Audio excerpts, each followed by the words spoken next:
Isang mapagpalang araw po sa ating lahat, lalong-lalo na po sa mga masubid na tagapakinig sa channel na ito. Ako nga pala si Claudio.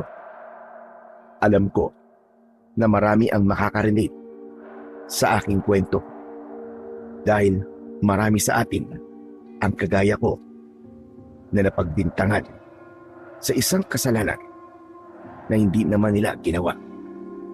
Nakulong ako at ang kaibigan ko na si Dennis dahil sa isang maling paratang. Kami ang itinuro na pumatay sa kapitbahay ko na isang matandang babae. Ang dahilan daw namin kaya namin ginawa ang krimen na yon ay pagnanakaw. Oo, aminado kami na mahirap lang kami ni Dennis, pero lumalaban kami ng patas sa buhay. Wala sa bokabularyo namin ang gumawa ng labag sa batas o manlamang ng kapwa para lamang magkaroon ng pera, lalong-lalo na ang pumatay. Noon ay nagtatrabaho kami ni Dennis bilang construction worker hanggang sa may ipinagawa sa amin ang matandang babae na yon sa bahay niya. At dahil kami ang madalas nakasama ng matandang babae, ay kami na kagad ang itinurong sospek sa pagnanakaw at pagpatay sa matandang babae na yon. 1 taon na kami ngayong nagdurusa ni Dennis sa kulungan. 1 taon na naming pinagbabayaran ang kasalanang hindi naman namin ginawa. Matindi ang sikat ng araw ng umagang yon habang nagbubungkal ako ng lupa sa taniman ng mga gulay sa loob ng kulungan. Araw-araw ko yung ginagawa kasama ang lahat ng preso. Habang abala ako sa aking ginagawa, ay lumapit si Dennis sa akin at nabahala ako dahil sa pasa sa kanyang kaliwang pisngi. "Oh, Chong, ano yan? Ano nangyari sa'yo? Bakit may pasa ka na naman sa muka? Huwag mong sabihin na nakisali ka na naman sa rambulan ng mga preso, ha? Pambira ka, sabi ko naman sa'yo. Tigil-tigilan mo na ang pagsama sa mga grupo rito sa kulungan. Tignan mo, linggo-linggo ka na lang may pasa. Kailan ka ba titigil sa ganyan, ha, Dennis? Kapag ba isa ka ng malamig na bangkay, pagpantay na ba ang mga paa mo?" Pabihira naman to. Ang dami mo naman kagad sinabi, Claudio. Daig mo pa ang mga manghuhula sa Quiapo eh. Kung makapanghula ka sa nangyari sa akin eh. Ano ba kasi talagang nangyari sa'yo? Ba't may pasa ka? Yun na nga. Sinuntok ako ng isang pulis na nagbabantay sa atin.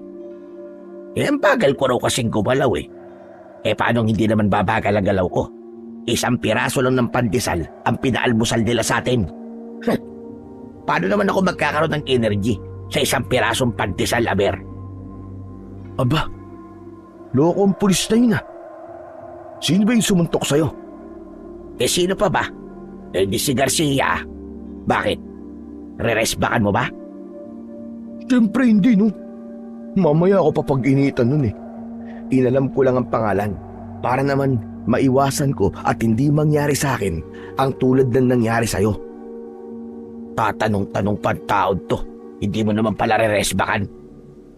Bakit? Sa tingin mo ba kaya kong resbakan ng mga pulis dito? Mas nakatataas sila sa atin dito eh.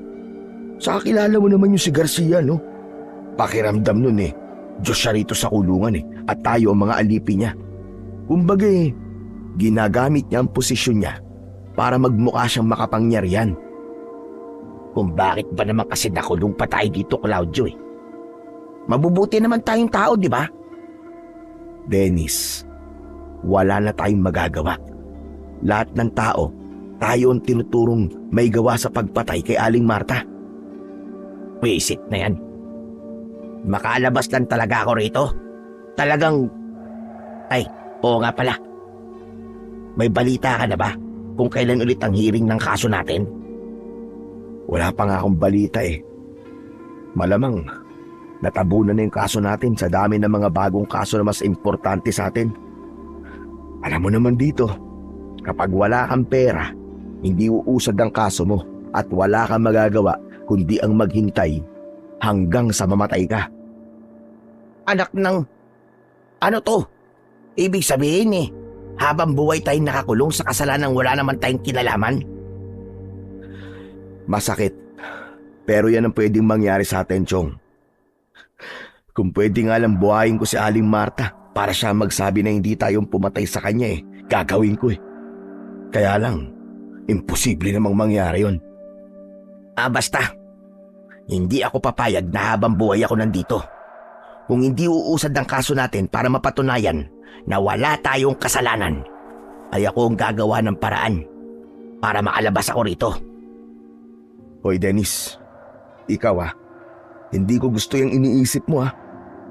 Huwag mong sabihin na tatakas ka rito. Tandaan mo, kapag ginawa mo yan at magtagumpay ka man, hindi ka naman mabubuhay ng normal sa labas.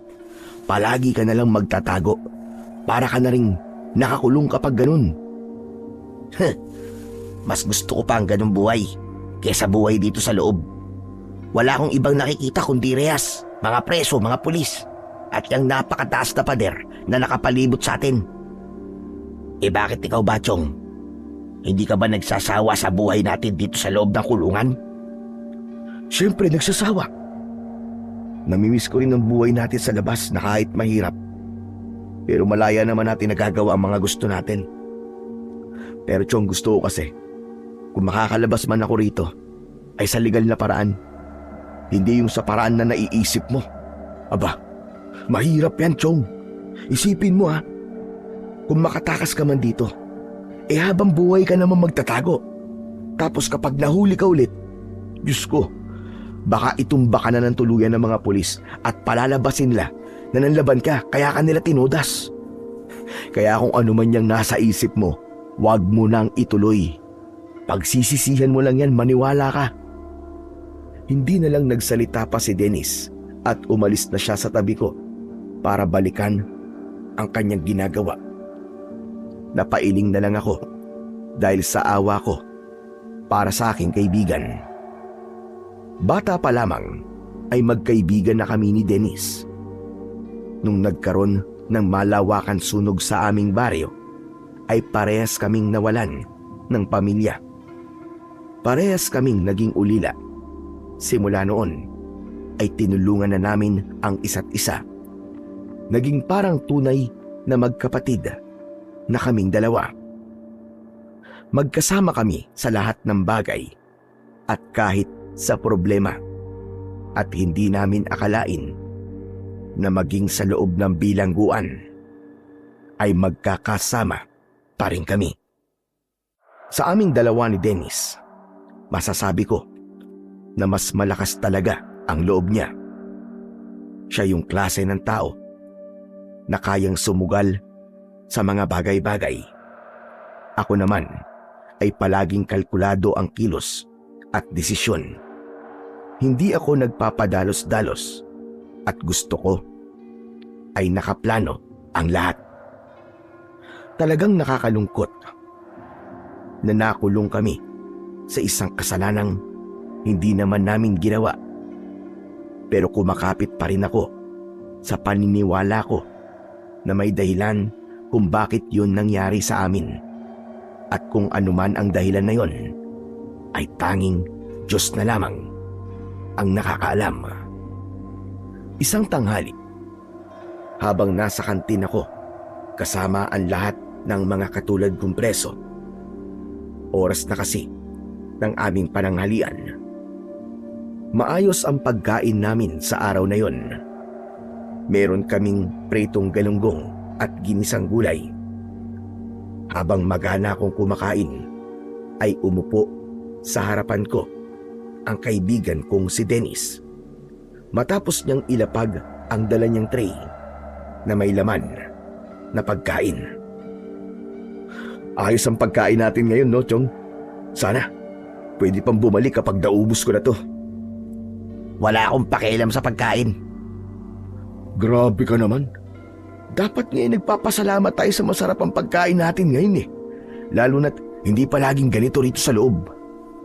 Ikaw naman, parang nung isang araw eh. Hindi ka nagrereklamo na isang pandesal lang ang almusal natin ah.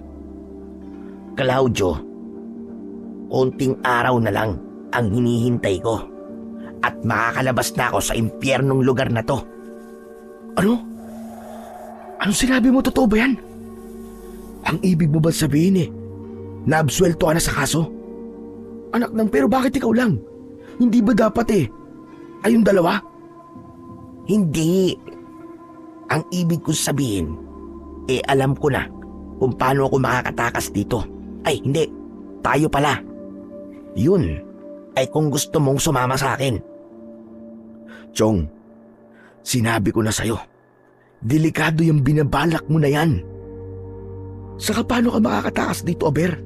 Ang tataas ng pader dito. Tapos, marami pang bantay. Huwag ka masyado maingay. Baka mamaya niyan may makarinig sa atin Kaya nga, paano ka nga tatakas? Sige nga, sabihin mo nga sa akin. Okay. Kilala mo ba si Rudy? Teka, Rudy. Ah, si Rudy? Yung bang drug lord na nakakulong dito? Oo, siya nga. Alam naman natin na malakas yun dito sa loob, di ba? Oo naman. Siya nga lang ang preso rito na nakakagamit ng cellphone eh. Tapos kahit nakikita siya ng mga pulis, hinahayaan lang siya. Siyempre alam mo na, mapera si Rudy. Kaya kahit mga pulis ay kayang-kaya niyang bayaran. Talagang nakulong lang siya rito kasi matibay ang ebidensya laban sa kanya. Pero ano palang kinalaman ni Rudy sa binabalak mong pagtakas ha? Ganito.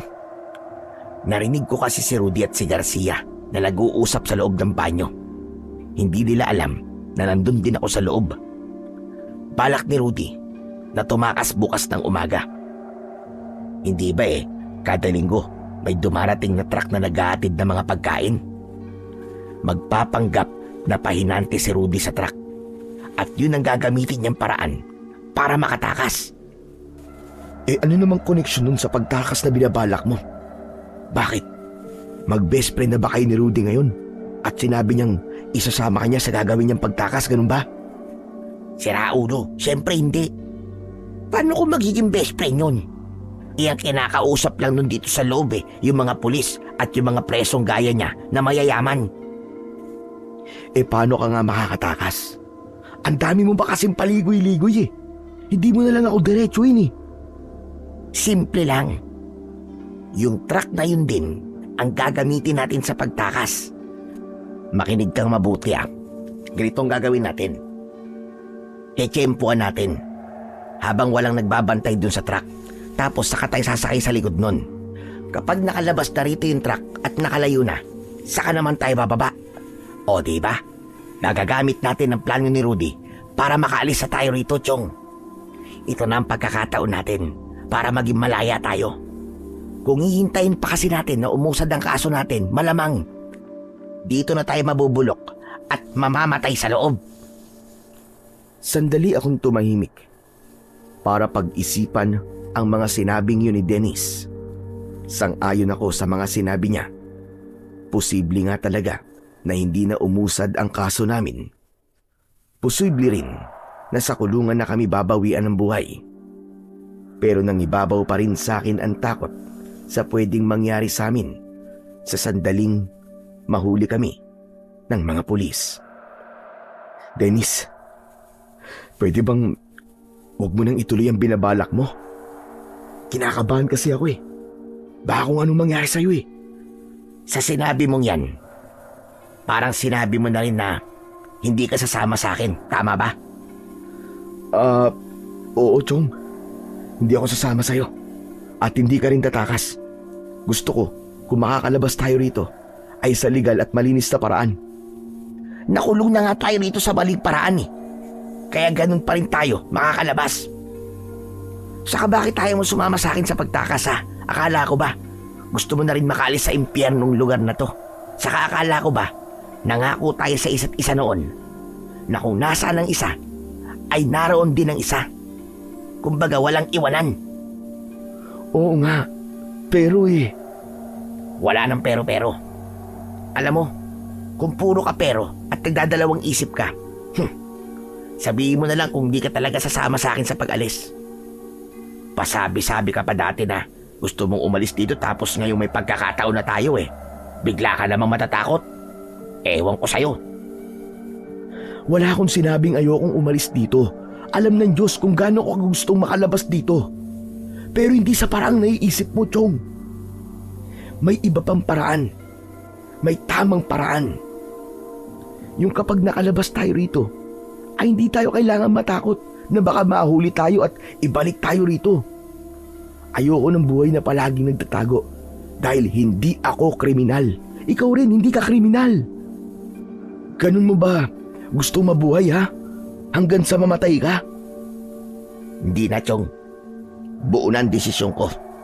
Kung ayaw mo sumama sa akin, bahala ka sa buhay mo. Pero wag mo akong sisisihin kung dito ka na mamamatay, ha?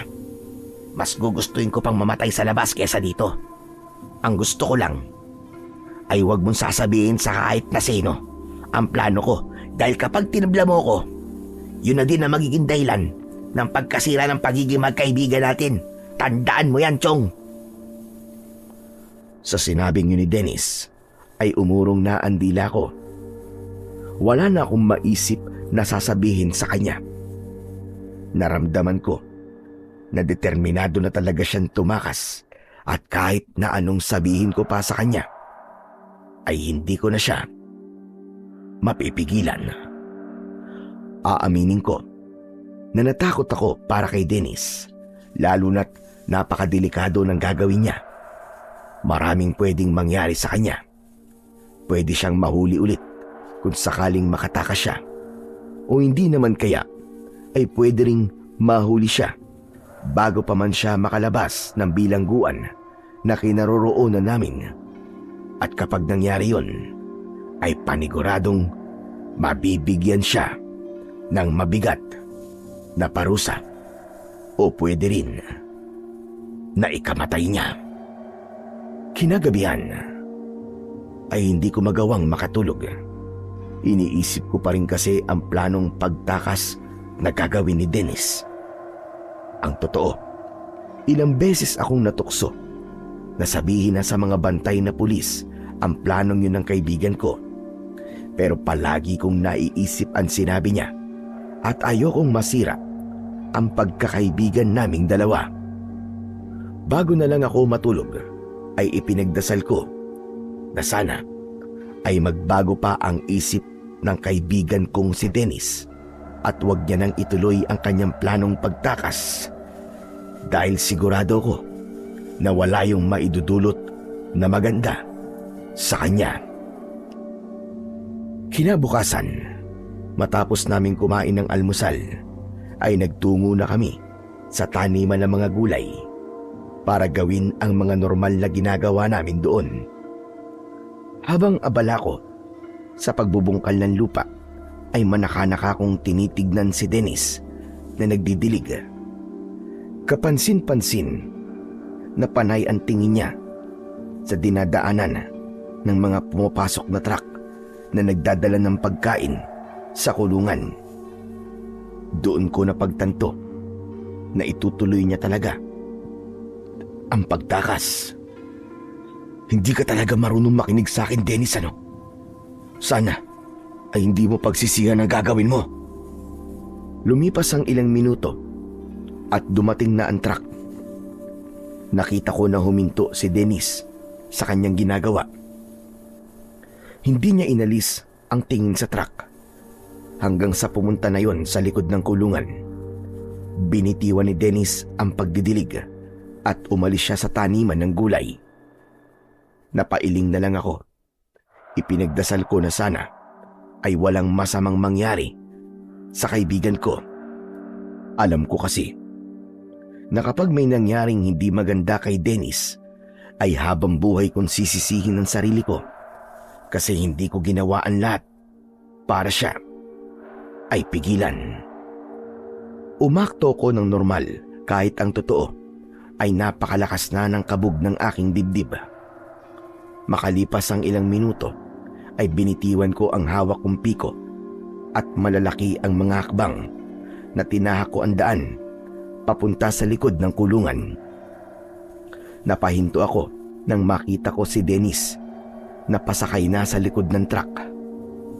Mas lalo kong binilisan ang paglalakad ko dahil kailangan ko siyang pigilan.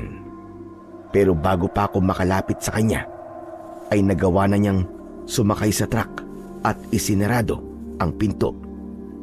Binuksan ko ang likod ng truck at napansin ko ang mga nakatambak na kahon. Pero hindi ko nakita si Dennis. Sumakay ako ng truck, isinarado ko ang pinto at isa-isa kong inalis ang mga kahon hanggang sa nakita ko si Dennis na nakasiksik sa isang sulok. Nagliwanag ang mukha niya nang makita niya ako. Uy, Chong! Sabi ko na nga ba't sasama ka sa akin eh. Hindi mo ko matitiis eh. Nagbago na ba ang isip mo? Oo, nagbago na ang isip ko. Ang sabi ko kasi sa sarili ko, ay hahayaan na lang kita sa plano mo, pero ngayon hindi na. Kailangan kitang pigilan sa pagtakas mo. Ano sabi mo? Hindi ako mapayag. Kung hindi ka sasama sa akin, hayaan mo na lang ako. Umalis ka na rito, bumaba ka na. Hayaan na ano? Na mapahama ka? Hindi, Chong. Hindi mangyayari yon. Kaibigan mo ako, kaya ako to ginagawa. Halika na. Lumabas na tayo rito bago pa may makakita sa atin. Paniguradong ibabartoli na tayo kapag nahuli tayo ng mga pulis. Sa tingin mo ba, ay papayag ako sa gusto mong mangyari? Nek mo. Nandito na ako, no? Ito na ang pagkakataong matagal ko nang hinihintay. At hindi ko na to sasayangin. Kung bababa ka ng truck na to, ikaw na lang. Wag ako. Magsasalita pa sana ako, pero bigla nang nabuhay ang makina ng truck. Kinabahan ako kasi alam ko na bago makalabas ng kulungan ng truck na yon, ay chinecheck pa yun ng mga bantay sa gate at hindi malabong makita kami roon ni Dennis. At kapag nangyari yon, ay hindi ko na alam ang pwede nilang gawin sa kaibigan ko. Hinablot ko ang kamay ni Dennis at pilit ko siyang hinila. Tara na, Chog, bumaba na tayo. Sigurado ako na kung susunod ka sa akin, ay pasasalamatan mo ko. Sinabi lang ayoko eh. Bumaba ka lang mag-isa, ang kulit mo naman eh. Ikaw ang makulit at tigas ang ulo mo. Tara na! Pinilit ko pa rin hilahin si Dennis, pero ayaw niya talagang tumayo hanggang sa umandar na ang truck. Nawalan ako ng balanse at natumba ko sa mga kahon. Nataranta ko kasi alam ko na ilang sandali na lang ay makakarating na kami sa gate at iche-check na ng mga bantay doon ang likod ng truck. Bumaba na tayo bago pa tayo makarating sa gate. Iche-check nila tong truck at makikita nila tayo rito. Kaya nga magtago ka na kasi. Kung hindi, ay makikita ka talaga ng mga bantay. Nang huminto ang truck, ay alam ko na nasa gate na kami. Dahil sa kagustuhan kong wag makita ng mga bantay, ay nagtago na nga ako sa ilalim ng mga kahon. Ganon din ang ginawa ni Dennis. Napapikit ako at nagdasal na sana ay wag kaming maparusahan ng matindi sa sandaling mahuli kami ni Dennis. Hindi nagtagal ay muling umandar ang truck.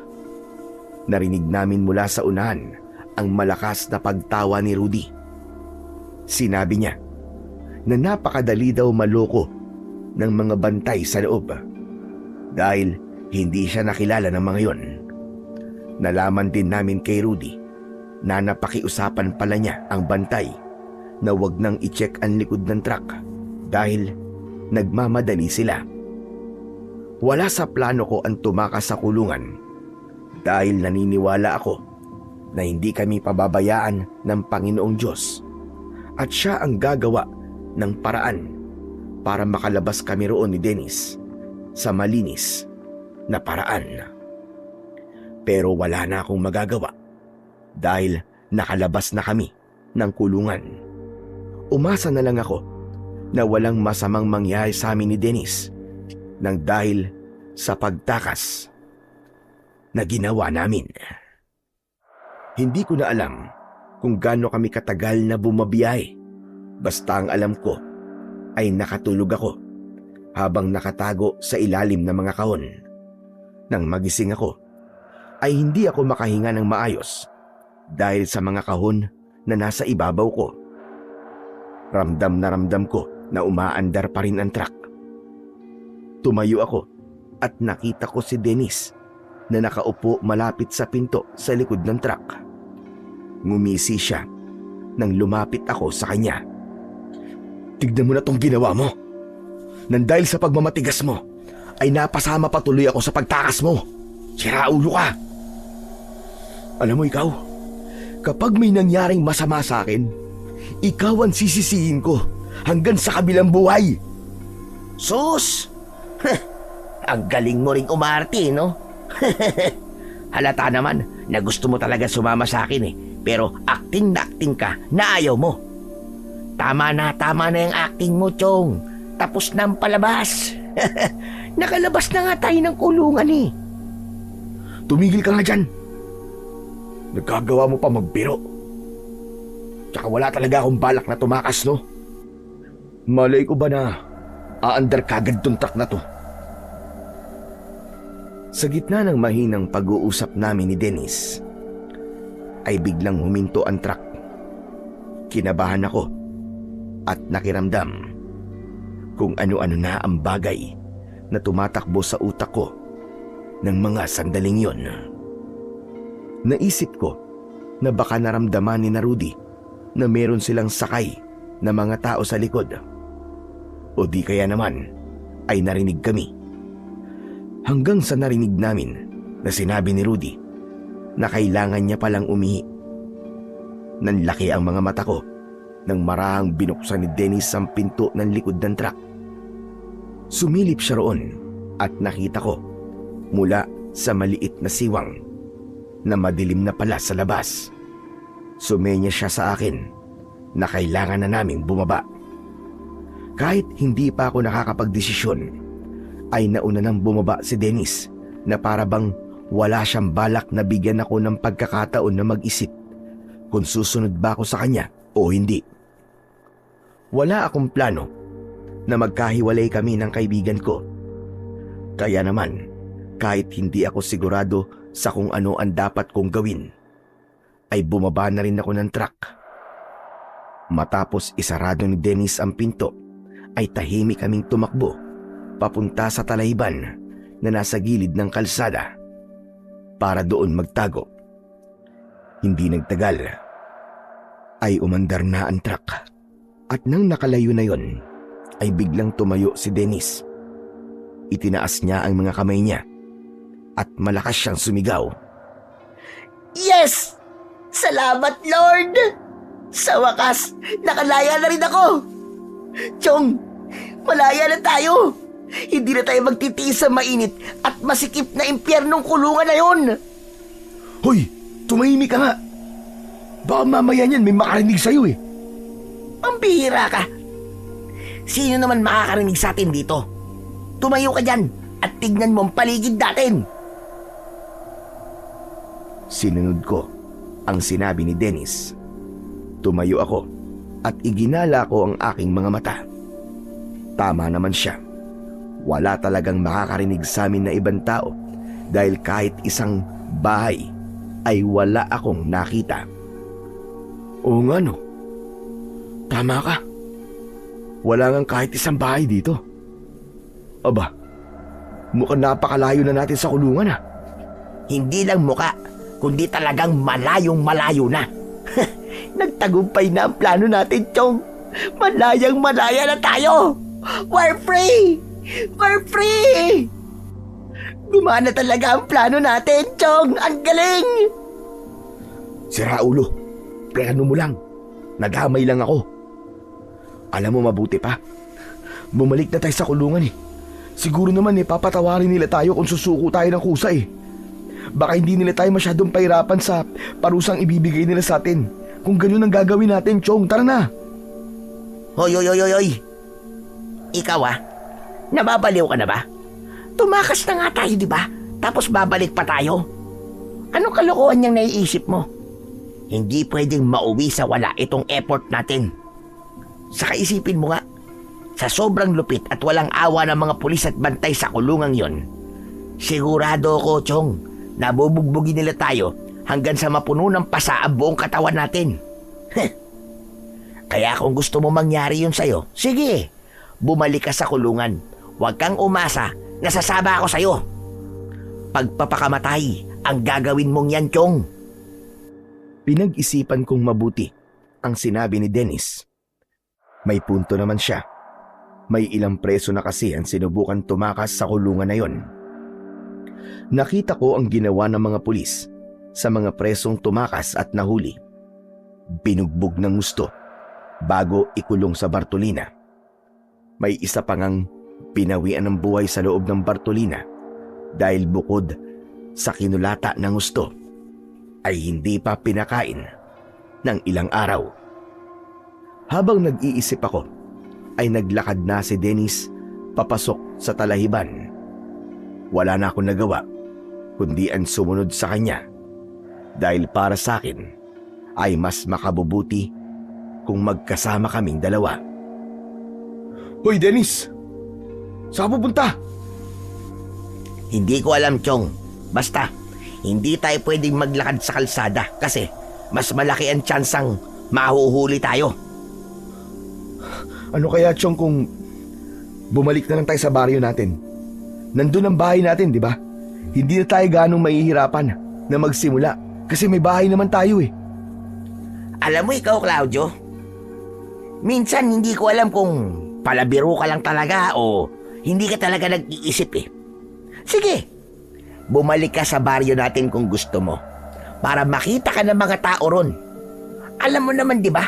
Na galit silang lahat sa atin dahil iniisip nila na tayo talaga ang pumatay kay Aling Marta. At hindi rin malabo na sila pa ang magdadala sa atin pabalik sa kulungan. Sa bagay, tama ka, Chong. Pambira naman kasi. Hindi na ako makapag-isip ng maayos dahil sa sobrang kabe. Pakiramdam ko anuman sandali. Bigla na lang may mga pulis na susulpot at tatagta rin tayo ng bala. Huminto si Dennis at humarap siya sa akin. Hinawakan niya ang magkabilaan kong balikat at diretso niya akong tinignan sa aking mga mata. Anong gagawin mo, Chong? Ang sabi mo kasi kinakabahan ka, di ba? Papakalmain kita. Sumabay ka sa paghinga ko. Inhale. Exhale. Inhale. Exhale. Ginawa ko ang sinabi ni Dennis. Sinabayan ko ang paghinga niya.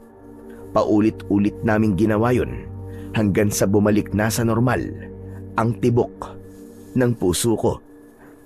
O ano? Kumusta ang pakiramdam mo ngayon? Ayos, di ba? Medyo okay na. Kumalma na nga ako. Pero Chong, parang nasusuka ako, Chong. Oh, bakit naman? Paano? Naamoy ko kasi yung hininga mo kanina ba nag-i-inhale exhale tayo eh. Ang baho, Chong. Anak ng putya.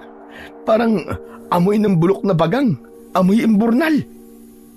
Kumain ka ba ng diaper na may laman na kung ano? Bakit naman ako kakain ng diaper? Anong palagay mo sa akin, aso? Sa kaya babahong hininga ko ay dahil kaninang umaga pa tayo walang kain. Ikaw nga rin eh. Ang baho ng hininga mo. Pero may narinig ka ba sa aking reklamo? Wala, di ba? Weh, mabaho. Amuyin ko nga.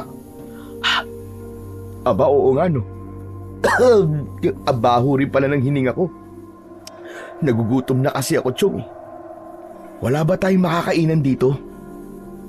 Maglakad-lakad pa tayo rito sa Talayban. At baka may makita tayong restoran. Ha? May restoran dito? Pero Chong, kahit may restoran dito, wala naman tayong perang pambayad. Ewan ko sa'yo, Claudio. Hindi ko alam kung nagkukunwari ka lang na mangmang o talagang mangmang ka eh. Nagbibiro lang ako. Paano bang magkakaroon ng restaurant sa gitna ng Talayban? Diba? Saka bago tayo maghanap ng pagkain, ay damit muna ang hanapin natin. Tignan mo, Nakasuot pa tayo nitong kulay orange sa damit. Tara na, maghanap na tayo ng pampalit dito. Nang naglakad na uli si Dennis, ay sumunod na lang ako sa kanya. Nang sandaling yon ay tinanggap ko na lang na nakasama na ako sa pagtakas niya sa kulungan kahit labag yun sa aking kalooban. Umasa na lang ako na walang masamang mangyayari sa amin at inisip ko na kahit mali ang aming ginawa ay plano pa rin yun ng Diyos para sa aming dalawa. Wala akong ideya kung nasaan lugar kami ni Dennis. Bukod sa madilim dahil gabi ay hindi pamilyar sa akin ang lugar na yon. Hindi nagtagal ay may nakita kaming isang kubo na nakatayo sa isang malawak na bakuran. Yun ang nag-iisang bahay roon. Huminto muna si Dennis sa paglalakad. Kaya naman huminto na rin ako. Oh, ba't ka huminto? Chong, tignan mo. Ayun, may kubo. Tapos sakto, may mga nakasampay na damit sa labas. Naiisip mo ba kung ano naiisip ko? Hindi. Hindi naman kasi isang utak natin eh. Ano ka ba? Hindi ba sabi ko ay magpapalit tayo ng damit? Yung mga nakasampay na damit ang ipapalit natin sa suot natin ngayon. Ano? Magnanakaw tayo? Chong, wag naman ganyan. Magiging kriminal na talaga tayo niyan eh. Bakit? May iba ka ba bang pwedeng pagkulan ng damit? Wala naman, di ba? Saka hindi ba ang sabi ko ay hindi tayo pwedeng makita ng ibang tao na nakasuot ng pampreso. Dahil siguradong ititimbre tayo ng mga yun sa mga pulis. Para tayo makakagalaw ng normal kung ganito ang suot natin. Oo nga no. Tama ka. Pero hindi ba pwedeng magpaalam na lang tayo sa may-ari ng mga damit na nakasampay? Baka kasi yan na lang ang mga damit niya tapos kukunin pa natin. Alam mo, yung pagiging sobrang bait mo ang magpapahamak sa atin eh. Ang mabuti pa dito ka lang. Ako na lang ang kukuha ng mga damit para sa ating dalawa. Sige. Maganda nga yan naisip mo. Agad na kumilos si Dennis. Tahimik siyang naglakad palapit sa mga nakasampay na damit sa labas ng kubo. Panay ang dasal ko na sana ay hindi siya mahuli. Hindi nagtagal ay nakakuha na si Dennis ng mga damit. Pabalik na sana siya sa kinaroroonan ko nang biglang may isang matandang lalaki ang nagbukas ng pinto ng kubo at may dalayong matalas na itak. Hoy! Mga magdadakaw! Ibalik nyo ang mga damit ko! Agad na naalerto si Dennis. Tumakbo siya ng mabilis papunta sa akin. Nang makita namin na papalapit sa amin ang matandang lalaki na may dalang itak, ay natataranta kaming tumakbo palayo sa kanya. Ibalik nyo ang mga damit ko! Baka walang hiya kayo! Mga demonyo! Chong, ibalik mo na yung mga damit. Sabi ko naman kasi sa'yo eh. Hindi magandang ideya to eh. Hindi ko na ito ibabalik sa kanya. Baka mamaya tantadin pa niya ako ng taga eh. Basta tumakbo na lang tayo ng tumakbo. Matanda na yun. Hindi na tayo nun maaabutan. Ganun nga ang ginawa ko. Hindi ako tumigil sa pagtakbo ng mabilis. Palayo na ng palayo ang distansya namin sa matandang lalaki at pahina na rin ng pahina ang sigaw niya. Nang makalabas kami sa talayban, ay dumiretso kami sa isang lugar na maraming puno. Habang lumilipas ang mga minuto, ay napansin ko na nasa loob na kami ng isang kagubatan. Pero dahil sa wala kong ibang nasa isip kundi ang makalayo kami sa matandang lalaki, ay hindi ko na yon pinansin. Hanggang sa humihingal na huminto si Dennis, binitiwan niya ang mga damit na dala niya at itinuon niya ang mga kamay niya sa katawan ng isang puno habang habol niya ang kanyang paghinga. Teka, Chong, sandali. Pagod na ako, Chong. Tingnan mo nga kung nakasunod pa rin sa atin ang matandang yon. Mukhang wala na, Chong. Naiwan na natin. Salamat naman. O ano, pumili ka na ng damit mo dyan para makapagpalit na tayo. Kinuha ko ang isang pulang t-shirt at pantalon na may manipis na tela Habang ang natira naman kay Dennis ay isang lumang polo na may mahabang manggas at shorts. Nagmamadali naming isinuot ang mga damit. Ayos din to mga damit ni Tatang ah. Salamat na lang sa kanya. Ayos! Namiss ko rin magsuot ng normal na damit. Pero Chong, nakakakonsensya tong ginawa natin. Pag nanakaw to eh. Saka nakakaawa yung matanda. Talagang hinabol pa niya tayo. Baka nga tama ang sinabi ko na ito lang ang mga damit na meron siya. Huwag mo nang isipin yung matandang yun. Mas maawa ka sa atin kapag nahuli tayo ng mga pulis kasi nakasuot tayo ng pampreso. Pero Chong, ano bang plano natin ngayon? Saan ba tayo pupunta? Sa totoo lang, Chong, hindi ko alam. Wala pa akong plano. Ang gusto ko lang kasi talaga ay makatakas sa bilangguan na yon. Gusto mo bang magpahinga na muna tayo? Gusto ko nga sana eh, pero saan naman tayo magpapahinga? Nasa loob tayo ng gubat. Di dito tayo mismo magpapahinga sa gubat. Ha? Anak nang, bakit naman dito? Baka mamaya lapain tayo dito ng kung ano mabangis na hayop habang natutulog tayo eh. Ikaw puro ka talaga kanigahan eh. Parehas na tayong pagod, Chong. Hindi tayo nakapagpahinga ng maayos sa truck. Tapos hinabol pa tayo ng matandang may itak. Kung may lakas ka pa para maghanap ng ibang magandang lugar na pagpapahingaan mo, gawin mo, hindi kita pipigilan. Pero ako, dito na lang ako magpapahinga kasi pagod na ang katawang lupa ko. Magsasalita pa sana ako, pero bigla na lang humiga si Dennis sa ilalim ng puno na para bang wala siyang pakialam kahit malamig ang lupa na kanyang hinihigaan. Habang ako naman ay natatakot na iginala ang paningin sa paligid. Wala na akong nagawa kundi ang humiga na rin dahil talagang pagod na ako. Pumikit na ako at inisip ko na isang malambot at mabangong kama ang aking kinahihigaan hanggang sa tuluyan na akong nakatulog. Nang magising ako ay umaga na. Maliwanag na ang paligid at ang una kong narinig ay ang sabay-sabay na paghuni ng mga ibon. Tulog pa rin si Dennis ng mga sandaling yon. Nakanganga pa nga siya at parang ang sarap-sarap ng tulog niya dahil tumutulo pa ang kanyang laway. Tumayo ako at inunat ko ang aking katawan dahil sobrang sakit ng likod ko. Mahina akong sinipa si Dennis sa hita niya hanggang sa nagising siya, pero halatang wala pa siya sa sarili dahil muli siyang pumikit. Ano ba, Claudio? Istorbo ka naman sa pagtulog ko eh. Bumangon ka na dyan. Nagugutom na ako, Chong. Di pumila ka na dun sa kantin. Ikuha mo na rin ako ng pagkain at itabi mo kasi baka mamaya maubusan ako ron. Anong kantin ang pinagsasasabi mo dyan? Hoy, baka nananaginip ka ha.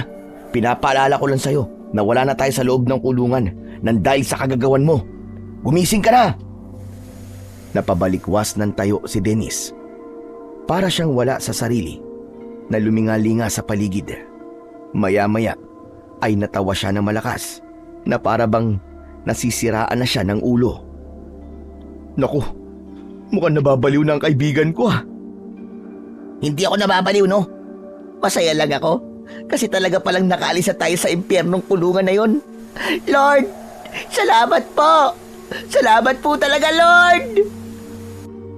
Walang Diyo, talagang iniisip mo na si Lord ang may kagagawan kaya tayo nakatakas at sa kanya ka nagpapasalamat ha.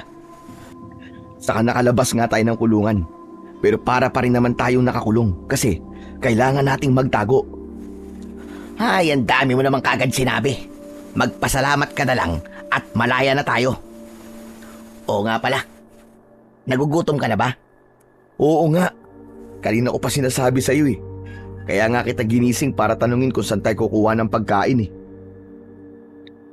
Kung makapagtanong ka naman sa akin ng ganyan eh, parang alam ko ang pasikot-sikot sa gubat na to at alam ko kung saan kukuha ng pagkain.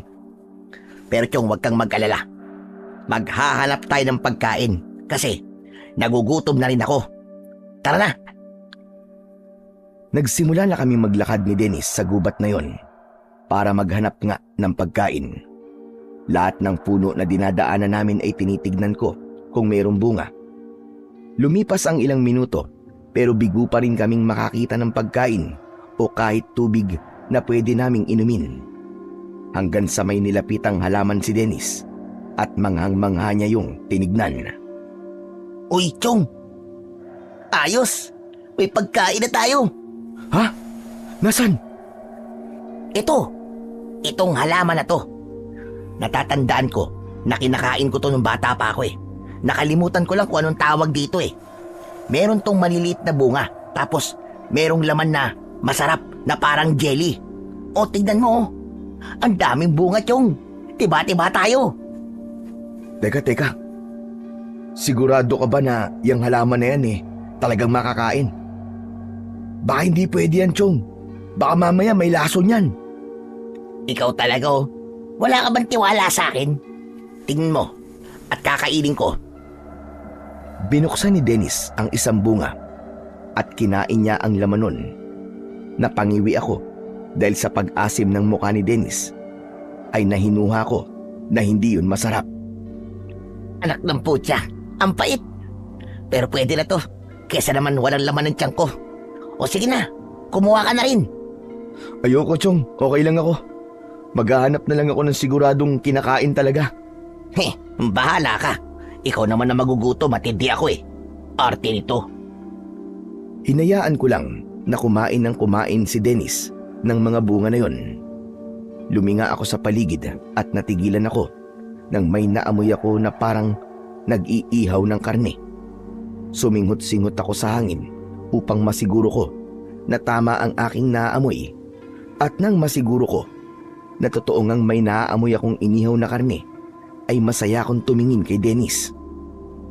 Dennis, naaamoy mo ba yun? Oo, yung utot ko. Napautot kasi ako eh. Sorry kung naamoy mo. Ang baho, no?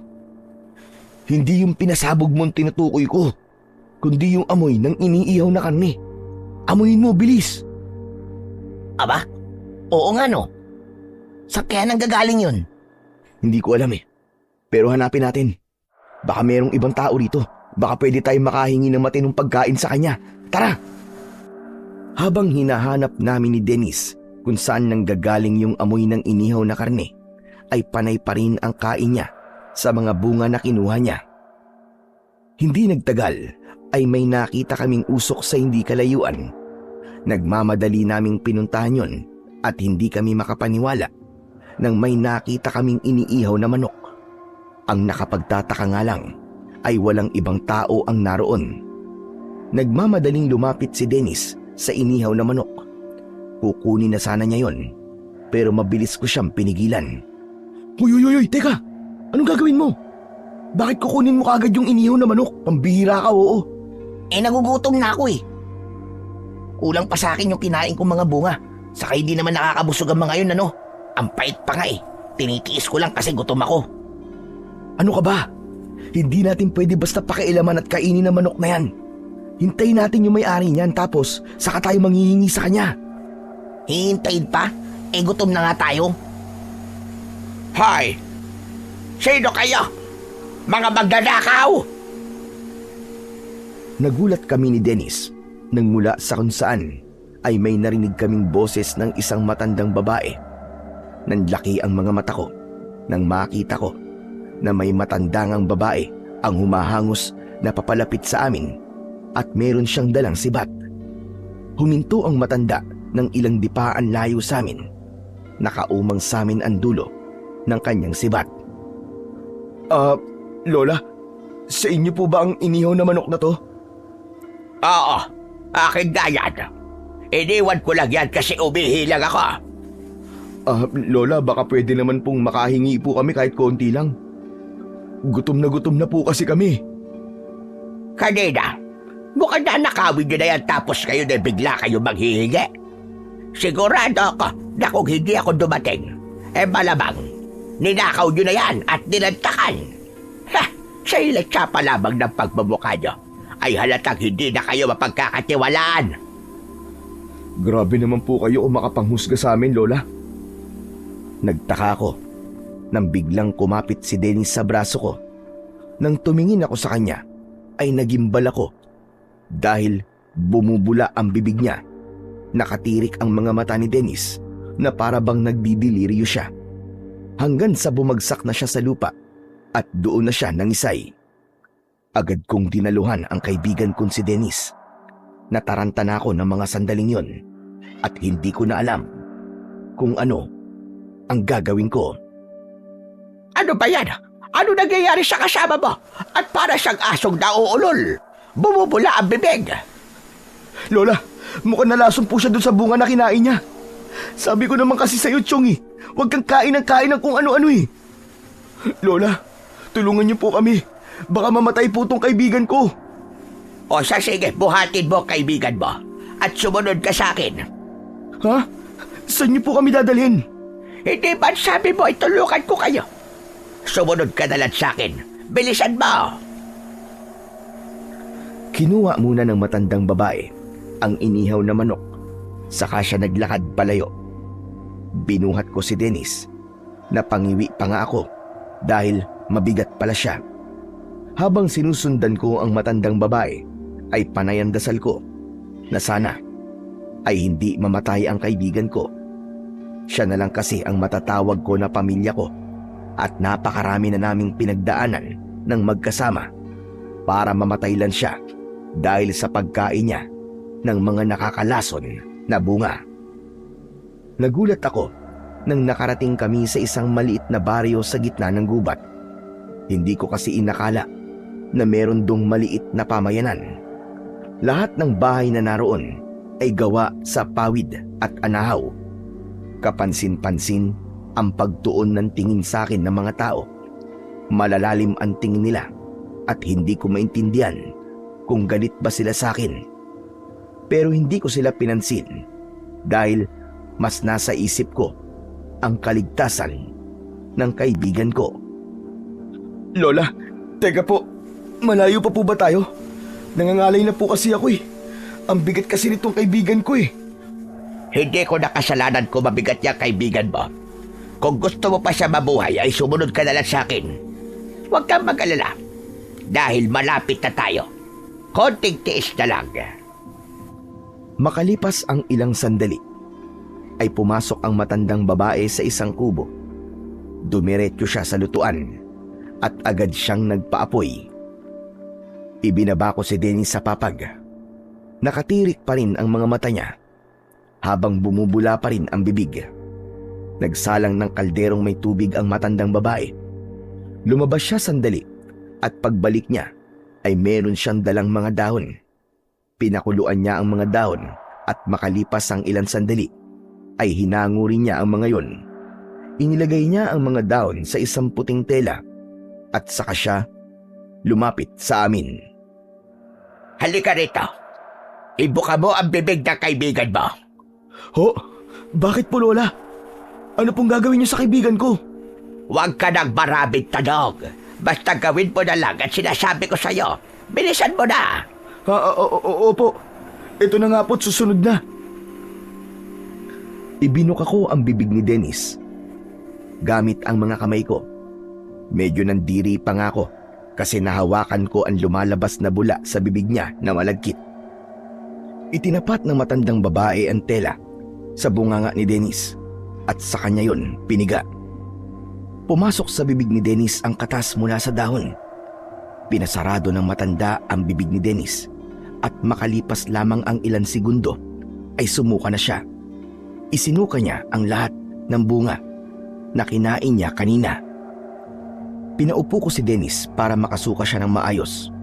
Nang matapos na siya, ay pulang-pula ang mga mata niya at maging ang kanyang muka. Kulang na lang ay magtatatalon ako sa labis na tuwa. Kanina kasi ay parang mamamatay na ang kaibigan ko. Salamat sa Diyos at mukhang ayos ka na, Chong. Talagang sa Diyos ka nagpasalamat. Gayong ako naman ang gumamot sa kaibigan mo. Ay, oo nga pala, Lola. Maraming salamat din po sa inyo, ha. Hulog po kayo ng langit sa amin. Pero, ano po ba yung ginawa nyo? Huwag mo nang tanungin at hindi mo rin mauunawaan. Ang importante ay ligtas na ang kaibigan mo ngayon. Salamat po talaga sa tulong nyo, Lola. Pero, Lola, May pakiusap po ako eh.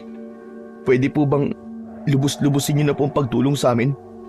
Nagugutom pa po kasi kami. Baka po pwedeng makikain na rin kami dito. Walang problema. Mukha naman kayo mapagkakatiwalaan. Teka lang, magsasaing lang ako at maghintay kayo riyan. Ako nga pala si Juanita. Pero, pwede nyo rin akong tawagin na Lola Juanita kung gusto nyo. Ako naman po si Claudio. At ito naman po ang kaibigan ko na si Dennis. Ala, sige. Babaya na tayo magkwentuhan. At magsasaing lang ako. Diyan muna kayo. Bumalik na si Lola Juanita sa harap ng kanyang lutuan, habang ako naman ay hindi makapaniwalang humarap kay Dennis. Ono, Chong? Kumusta na ang pakiramdam mo? Medyo masakit pa ang tiyan ko. Saka, medyo nahihilo ko. Ikaw naman kasi, kasalanan mo. Kinain-kain mo pa yung bunga na nakita mo kanina sa gubat. Pasalamat ka. At nakilala natin si Lola Juanita dahil kung hindi, kwento ka na lang sana ngayon. Tigok ka na. Malay ko ba nalason yung pesting bunga na yun? Kamukhang kamukha kasi yun ang kinakain ko nung bata pa ako eh. Saka gutom na talaga ako.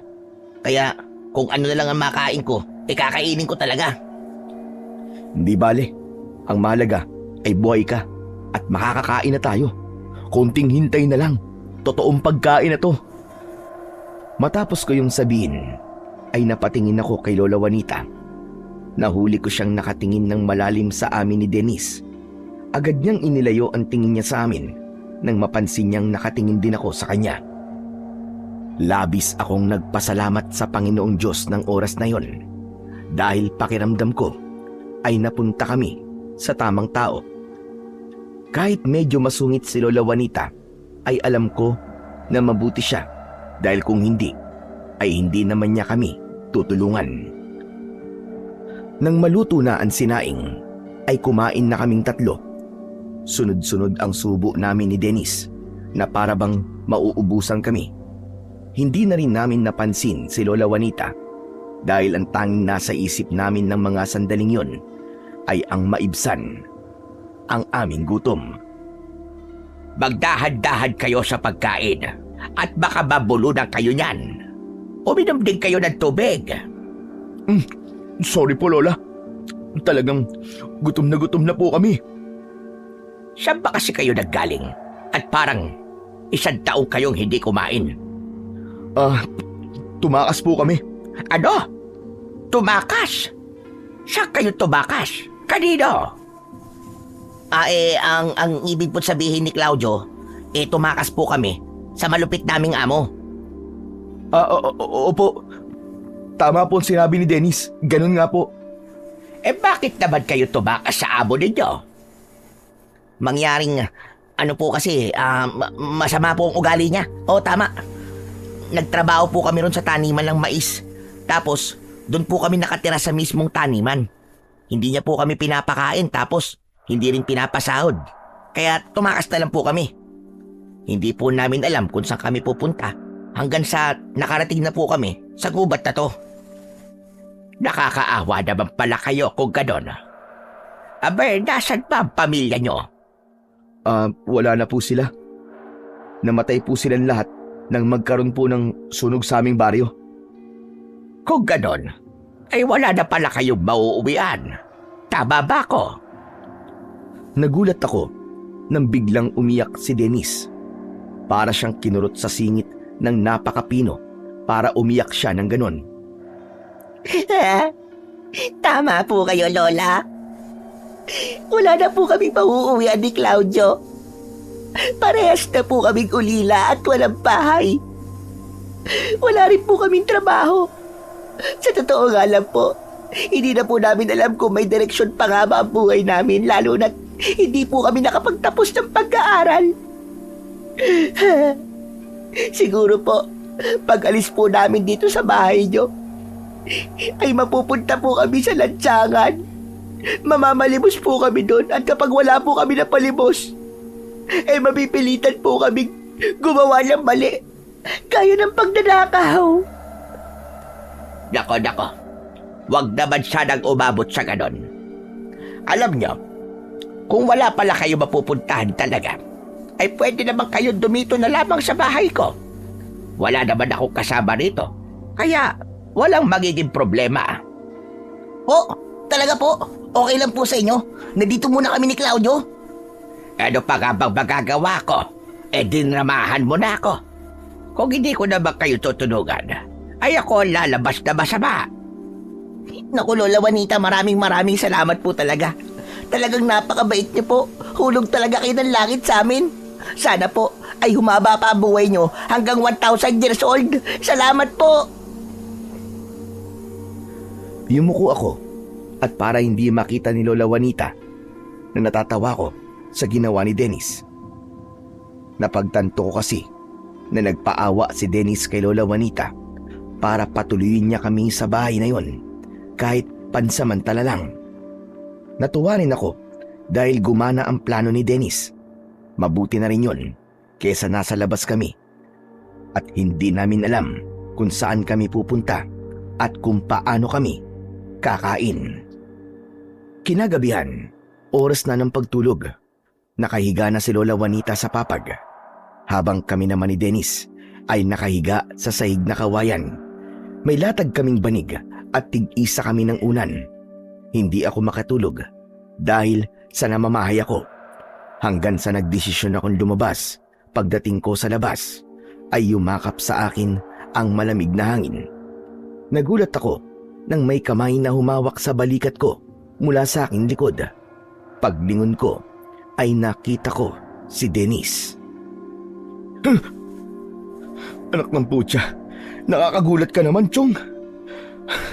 Muntik na akong atakihin sa puso sa'yo ah. Ang OA mo naman. Wala ka naman sakit sa puso ah. O ano, hindi ka rin ba makatulog? Oo, namamahay siguro ako. Ako nga rin eh. Pero, Chong, kumusta yung acting ko kanina? Ayos ba? Ayos na ayos. Biruin mo. Naniwala si Lola Juanita sa lahat ng sinabi mo. At sa sobrang awa niya, siya na mismo nagsabi na dito muna tayo tumira sa bahay niya. Pero Chong, hindi ba mali ang ginawa mo? Tinulungan na nga tayo ni Lola Juanita tapos niloloko pa natin siya. Sige nga, sa tingin mo ba, kapag sinabi mo sa kanya na tumakas tayo sa kulungan ay tutulungan niya tayo? Malamang, isusumbong pa niya tayo sa mga pulis. Alam mo, kapag yung konsensya mo ang palagi mong pinapairal, ay hindi ka mabubuhay ng matagal dito sa mundo. Yan ang tatandaan mo. Sa bagay, tama ka naman. Saka, wala na rin naman tayong mapupuntahan eh. Maswerte na rin tayo dahil nakilala natin si Lola Juanita. Aba, mukhang sa sinabi mo parang tanggap mo nang tumakas ka sa kulungan ha. Hindi, Chong. Napag-isip-isip ko kasi na baka ito talaga ang gustong mangyari ng Panginoon sa atin. Baka merong magandang dahilan kung bakit niya hinayaan na makatakas tayo at mapunta tayo sa baryong to. Saka, tama ka rin naman na wala tayong kasalanan, kaya hindi dapat tayo nakakulong dun. Pero sana, malinis pa rin ang pangalan natin balang araw. Sana, dumating pa ang panahon na hindi na natin kailangan magtago sa labas. Mangyayari yan, Chong. Sigurado ako. Pero habang hindi pa nangyayari ang mga sinabi mo, kailangan nating magtagong mabuti. Saka, mukhang okay nga tong lugar na napuntahan natin eh. Walang kuryente, kaya hindi mababalitaan ng mga tao rito na takas tayo sa bilangguan. Saka tignan mo nga oh, sobrang liblib. Biruin mo, nasa gitna ng gubat ang baryong to. Hindi naiisipin ng mga pulis na nandito tayo. Kaya nga eh, yan nga din ang naisip ko kanina eh. Sana talaga ay makapagtago tayo rito na matagal ano. Saka kung nandito tayo, makakagalaw tayo ng maayos, hindi yung panay ang tago natin. Tumpak. Tapos, aayaw-ayaw ka pa sumama sa akin sa pagtakas. O ano ka ngayon? Natawa ako sa sinabing yon ng kaibigan kong si Dennis. Pero naputol ang pagtawa ko nang may napansin akong tao na naglalakad sa malayo. Kakaiba ang paraan niya ng paglalakad. Para siyang lasing na hindi ko maunawaan. At habang papalapit siya, ay doon ko nakita na namumula ang mga mata niya at nakakatakot ang kanyang itsura. Naglalaway siya na parabang isang mabangis na hayop. Kinalabit ko sa braso si Dennis at itinuro ko sa kanya yung lalaki. Chong, tingnan mo. Nakakatakot yung lalaki na yun, oh. Parang papunta siya rito sa atin. Adik ba yun? Parang ang lakas ng tinira niya. Pulang-pula yung mata eh, oh. Chong, pumasok na tayo. Baka kung ano pang gawin niya sa atin. Ngunit bago pa kami makahakbang ni Dennis, ay biglang tumakbo ng mabilis ang lalaki, papalapit sa kinaroroonan namin. Sabay kaming napasigaw at saka kami tumakbo pabalik sa loob ng kubo ni Lola Juanita. Agad naming isinarado ang pinto na gawa sa kawayan. Muli kaming napasigaw nang pilit na itinutulak ng lalaki mula sa labas ang pinto. Dinig na dinig namin ng mga sandaling yon ang pag-angil ng lalaki na parabang siya ay isang mabangis na hayop.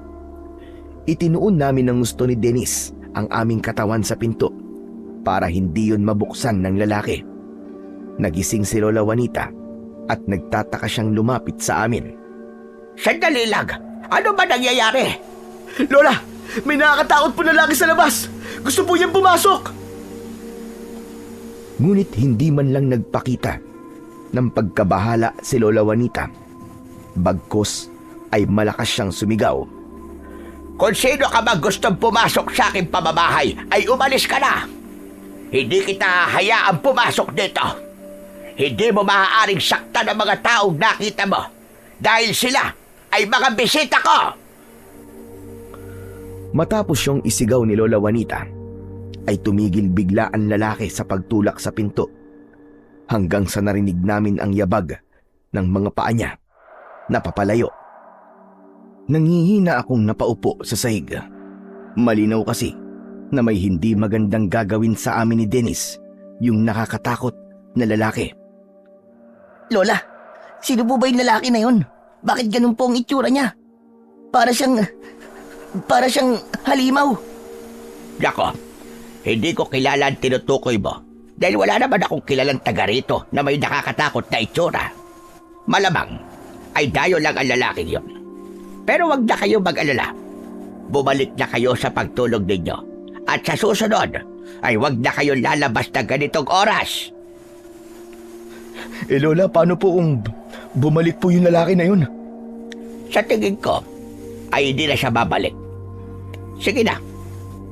Bumalik na kayo sa higaan nyo at matulog na kayo. Bumalik na si Lola Juanita sa higaan niya at ganun din kami ni Dennis.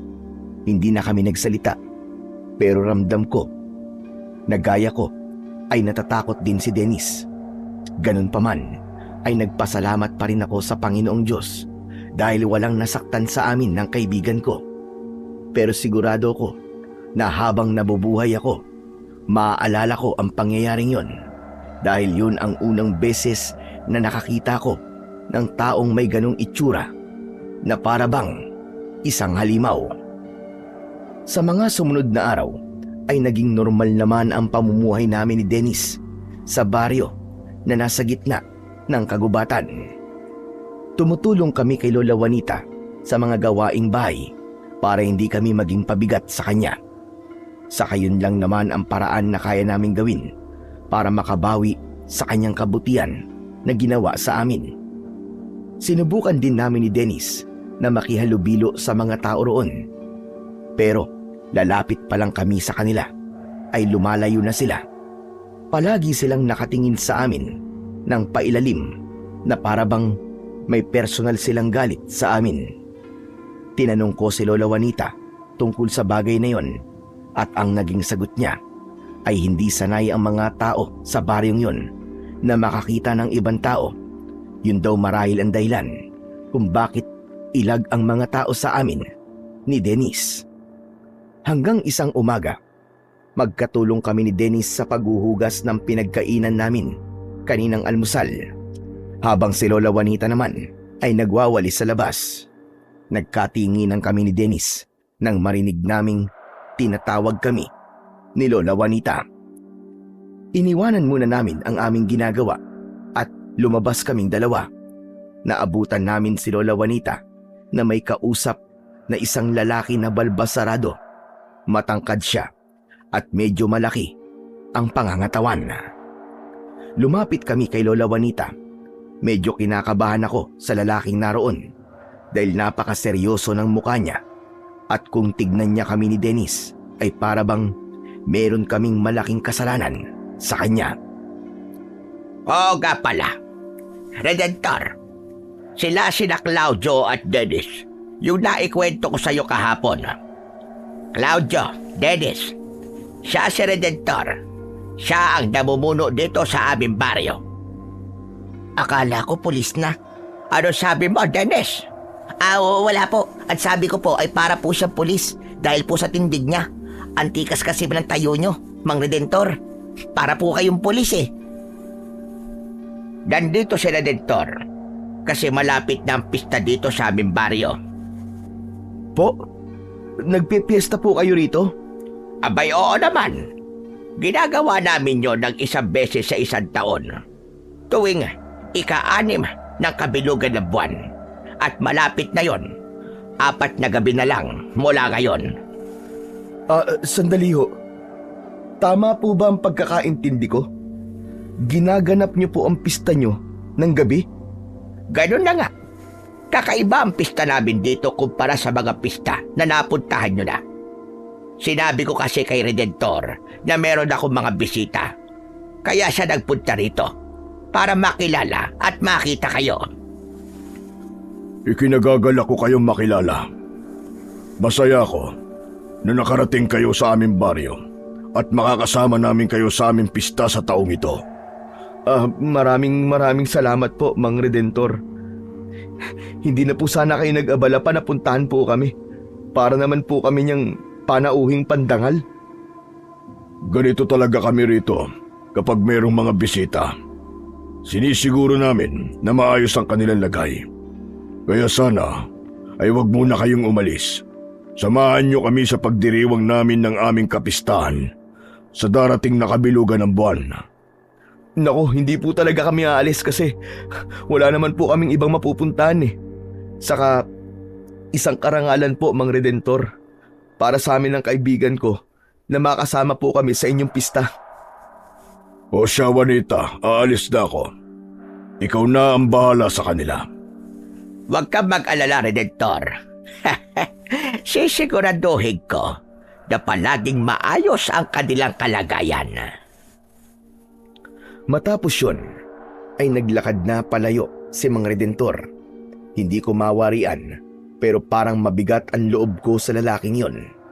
May parte ng utak ko na nagsasabi na hindi ako dapat magtiwala sa kanya, pero hindi ko alam kung bakit ako nakakaramdam ng ganun.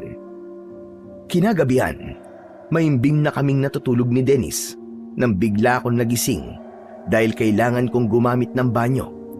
Tatayo na sana ako, pero bumalik sa alaala ko yung nakakatakot na lalaki na muntik nang umatake sa amin ni Dennis. Kaya ginising ko si Dennis para magpasama sa kanya sa banyo na nasa likod ng kubo. Ano ba naman yan, Chong? Ang sarap na ng tulog ko eh. Ikaw talaga. Ang hilig mo mang istorbo kahit kailan. Sorry na. Magpapasama kasi ako sa isa banyo eh. Natatakot kasi ako na baka nasa labas yung nakakatakot na lalaki. Napakamatatakotin mo talaga, oo. Tara na nga. At naiihi na rin ako. Nang tumayo kami, ay napansin namin na wala si Lola Juanita sa kanyang higaan. Inisip ko na lang na baka nasa labas siya o kaya naman ay maaaring nasa banyo rin siya. Lumabas na kami ni Dennis. Habang papalapit kami sa likod ng bahay, ay nakarinig kami ng parang taong sumusuka.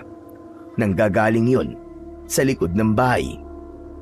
Nagkatinginan kami bigla ni Dennis at sabay kaming tumakbo papunta sa likod ng bahay. At doon ay nakita namin si Lola Juanita na nakaluhod sa lupa. Nakatalikod siya sa amin, kaya hindi namin nakikita ang mukha niya. Nalaman namin na si Lola Juanita pala ang parang sumusuka. Nag-alala ako sa kanya dahil para siyang nahihirapan. Lola! Lola, ano po nangyayari sa inyo? Kailangan niyo po ba ng tulong? Ay, hindi. Hindi ko kailangan ng tulog nyo. Huwag kayong lalapit. Bumalik na kayo sa loob ng bahay. Sige na. Pero parang nahihirapan po kayo eh. Hindi ako nahihirapan. Ayos lang ako. Sinabi nang bumalik na kayo sa loob. Mas lalo kami nag-alala nang malakas na sumigaw si Lola Juanita sa amin na para bang merong masakit sa kanya. Hindi na ako nakapagpigil at malalaki ang mga hakbang na naglakad ako papalapit kay Lola Juanita. Ngunit bago pa man ako makalapit sa kanya, ay bigla siyang tumayo at mabilis siyang tumakbo palayo sa amin. Napakabilis niyang nawala sa aming paningin. Nagtataka naman akong napatingin kay Dennis. Maging si Dennis ay nagulat din sa ginawa ni Lola Juanita. Nakanganga si Dennis habang nakatingin sa lugar kung saan nawala si Lola Juanita. Chong, hindi naman ako namamalikmata, di ba? Nakita mo rin yun, di ba? Sabihin mo, Chong, nakita mo yun. Oo. Grabe. Si Lola Juanita ba talaga yun? Ang bilis niyan tumakbo ah. Parang kapag sumali siya sa marathon, ay paniguradong mananalo na siya. Puro ka namang kalokohan eh. Teka nga sandali, iihi lang ako. Pumunta ako sa banyo at nang matapos na ako, ay si Dennis naman ang sumunod. Bumalik na kami sa loob ng kubo at iniisip pa rin namin kung paanong nakatakbo si Lola Juanita nang ganun kabilis. Magdamag namin siyang hinintay. Alam namin na babalik siya. Pero inabot na kami ng madaling araw. Pero walang Lola Juanita ang bumalik. Hanggang sa parehas na kaming nakaramdam ng antok ni Dennis at nagdesisyon na kami na matulog. Pagsapit ng umaga ay nauna akong nagising kesa kay Dennis. Nakita ko si Lola Juanita na abala sa pagluluto ng almusal. Tinitigan ko siya. Napansin ko, nakakaiba ang sigla niya at parang anliksi niyang kumilos. Hindi siya gaya ng dati na tipikal na matanda na mabagal kung gumalaw. Nagising na rin si Dennis ng mga panahon na yon at doon na tumingin sa amin si Lola Juanita. Ngumiti siya sa amin. Bumangon na kami at lumapit kami sa kanya. Magandang umaga. Tamang-tama ang gising nyo dahil malapit nang maluto itong almusal natin. Lola, okay lang po ba kayo? Abay, oo naman. Ano ba klaseng tanong yan, Claudio? Kasi po, nakita ka po namin kagabi sa likod ng bahay. Para po kayong sumusuka tapos bigla po kayong tumakbo ng napakabilis. Kaya nga po, Lola Juanita, hindi nga po kami makapaniwala na ganun pala kayo kabilis tumakbo. Pinaglihi po ba kayo sa kabayo? Kayo ba dalawa ay nananaginip kagabi? Paano nyo ako makikita sa likod ng bahay? Eh, di naman ako lumalabas. Nakahiga lang ako at natutulog. Po? Imposible po yung sinabi nyo. Nakita ka po talaga namin kagabi sa labas. Nagsalita pa nga po kayo at sigurado po kami na kayo po yun. Nakalimutan nyo na po ba?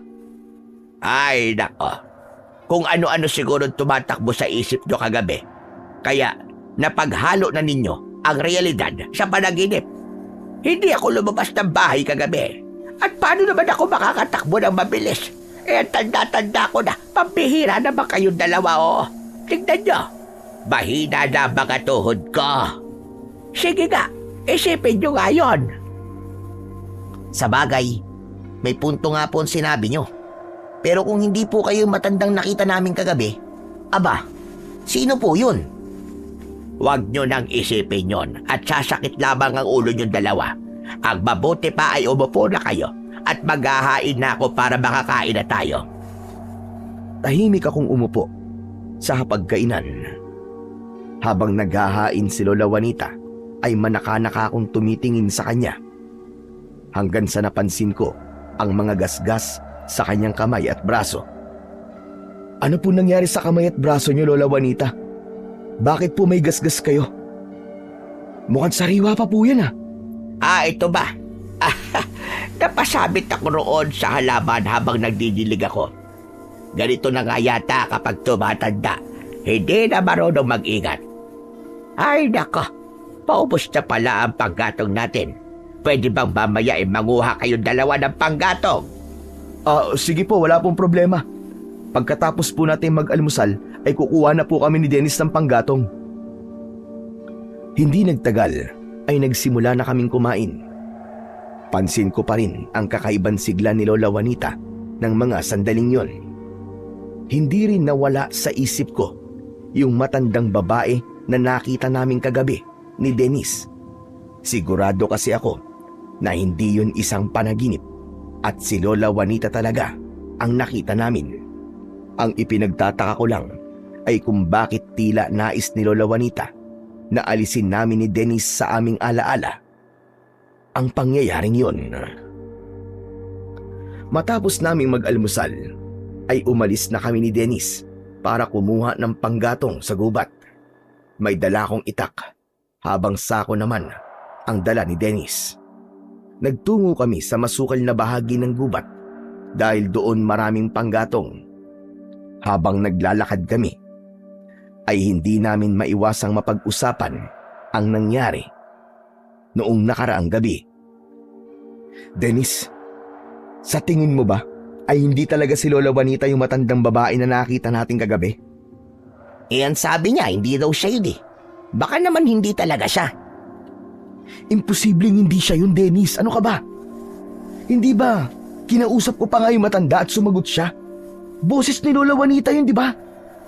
O sige nga, kung si Lola Juanita yun, paano siya nakatakbo ng ganong kabilis?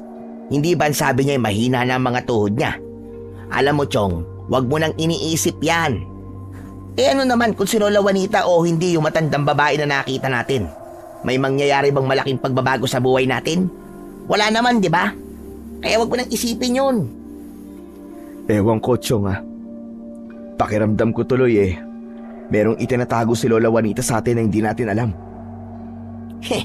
Ano namang itatago niya sa atin? Malay ko, di ko nga alam eh.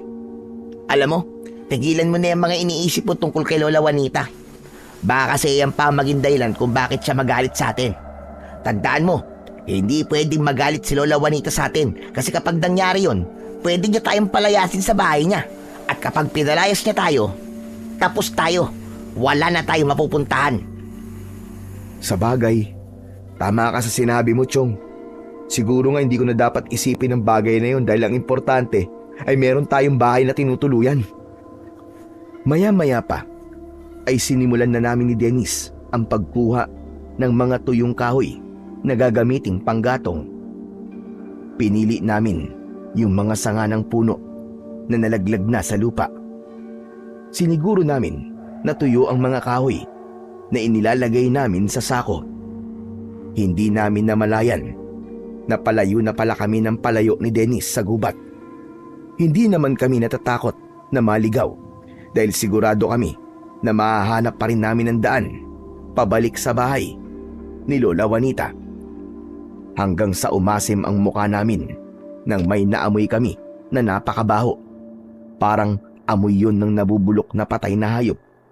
Nakakasulasok ang amoy na naging dahilan para maduwal kami ng ilang beses. Anak ng putya, ano ba yun? Napakabaho naman. Parang bangkay. Kaya nga nakakasuka. Ang mabuti pa, balik sa tayo rito, Chong. Baka kung ano pa mangyari sa atin, tara na. Tama ka, sa iba na lang tayo maganap ng panggatong. Nakakasuka talaga dito, ang baho. Naglakad na kami paunahan ni Dennis. Malalaki ang aming hakbang. Nagmamadali na kami dahil patindi ng patindi ang mabahong amoy at medyo sumasakit na ang ulo ko dahil sa amoy na yon. Nagulat at napasigaw kami nang may natapakan kaming malambot na parte ng lupa. Gumuho ang lupa at nahulog kami sa isang may kalakihan at medyo malalim na hukay. Nagimbal kami nang makita naming ang hukay na yon ay puno ng buto at bungo ng mga tao. May ilan na halatang matagal nang naroon at may iba na nabubulok pa lang. Meron doon isang bangkay ng tao na halatang kalalagay lang doon. Nagsisisigaw kami ni Dennis at nataranta kami ng gusto. Parehas kaming hindi alam ang gagawin. Hanggang sa may sumilip na matandang lalaki mula sa itaas ng hukay at inilihad niya ang isa niyang kamay sa amin. Abutin niyo ang kamay ko! Bilisan niyo! Dali! Walang pagdadalawang isip na inabot ko ang kamay ng matandang lalaki. Hinila niya ako palabas ng hukay. Sunod naman naming pinagtulungan maialis sa hukay na yon si Dennis. Nanginginig ang aming buong katawan. Hindi ko akalain na mahuhulog kami sa ganong klase ng hukay na para bang isa yung malaking libingan. Diyos ko, maraming salamat po sa inyo, Tatang. Salamat po sa pagliligtas niyo sa amin. Teka, sandali. Hindi po ba kayo po yung matandang lalaki na umabol sa amin? Ako nga. At kayo ang nagnakaw ng mga damit ko. Tatang, patawarin niyo po kami. Hindi na po kami uulit. Dala lang po ng pagkakataon.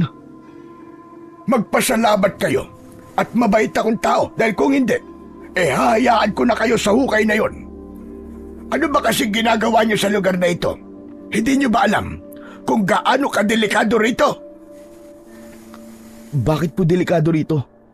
Dahil po ba sa maraming hukay dito na may mga buto ng tao? Ganun po ba? Hindi lang yon. May isang baryo ng mga aswang sa gubat na ito. Po? Ano kanyo? Baryo ng mga aswang? Nagbibiro po ba kayo, Tatang? Mukha ba ako nagbibiro, ha? Sa tingin niyo ba ay nagbibiro ako matapos yung makita ang hukay na may mga buto ng mga tao? Diyan nilalagay ng mga aswang. Sa baryong yon, ang biktima nila at hindi malabo na mapapabilang din ang mga buto nyo sa hukay na yon kapag hindi pa kayo umalis sa lugar na ito. Tatang, hindi po kami pwedeng umalis dito kasi po nagtatago po kami. Ay, aray ko. Hindi ko na nagawang tapusin ang sasabihin ko dahil malakas akong siniko ni Dennis sa tagiliran ko. Ngumiti si Dennis sa matandang lalaki. Huwag po kayo mag-alala sa amin, Tatang. Kaya po namin ang sarili namin. At paano mo nasabi yan? Nakipaglaban na ba kayo noon sa mga aswang? Hindi po kasi kami naniniwala sa mga aswang, Tatang eh. Nasasabi nyo lang yan dahil hindi pa siguro kayo nakakakita ng aswang. Pero subukan nyo magtagal pa sa gubat na ito at paniguradong kakainin mo ang lahat ng mga sinabi mo sa akin. Sige po, Tatang. Kailangan na po naming umalis eh. Mag-iingat na lang po kayo. At salamat po uli. Kayo ang dapat na mag-ingat. Tandaan nyo, malapit na ang pagbilog ng buwan. Kung wala pang iaalay ang mga aswang para sa gabing yon, ay sigurado ko na nagkukumahog na sila sa paghahanap ng kanilang alay. Kaya kung gusto nyo pang mabuhay, ay umalis na kayo rito. Ano po, Tatang? Alay? Tao po ang iaalay nila sa kabilugan ng buwan? Oh, ginagawa nila yon upang mas lumakas sila at mas sumaba ang buhay nila. Kaya kung ako sa inyong dalawa, ay aalis na ako rito. Chong, tara na. Huwag mo nang intindihin ang mga sinasabi ng matandang yan. Hinawakan ako ni Dennis sa braso at hinila niya na ako palayo sa matandang lalaki. Malalaki ang mga hakbang namin pero hindi ko napigilang lumingon sa matanda. Umalis na kayo rito kung gusto niyo pa mabuhay.